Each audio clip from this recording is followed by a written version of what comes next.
Bwana, kwa majina naitwa Enrico Petro Kimogere, ni mkaaji wa hapa Masumbwe Mbogwe. Kama mnavyoona, na tupo kwenye hatua ya kujenga hostel ya vijana kwa ajili ya ufunguzi wa sport center.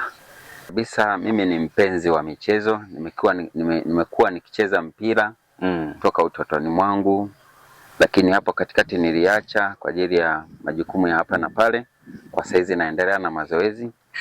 Lakini kitu kingine ambacho nimekuwa nikiangalia kwa vijana, watoto wanaokuwa hawa, walio wengi unakuta wanakuwa katika mazingira ambayo wakati mwingine wanapungukiwa sehemu za kukaa wakakuwa. Nikaja na wazo la kwamba nikipata sapoti nguvu, kwa sababu eneo lipo, niweze kutengeneza sehemu ya michezo ambapo tutawalea vijana, kwa sababu watoto wanahitaji katika makuzi yao wakuwe wakizingatia vitu kama viwili vitatu.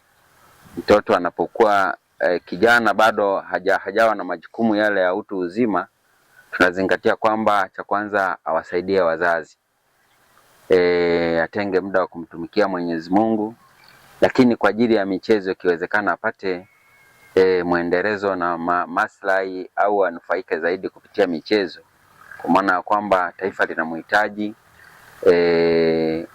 kwa ajili ya kulinufaisha taifa. Tuseme michezo ni kwa ajili ya muhusika mwenyewe, lakini pia taifa anaweza akaliletea faida na kulitangaza. Labda nitoe namba zangu za mawasiliano. Natumia mitandao miwili, Vodacom na Halotel. Kwa namba za Vodacom napatikana kwa namba ya 0765 145 001, lakini kwa Halotel ni 06 21 46 16 na 78. Okay, asante.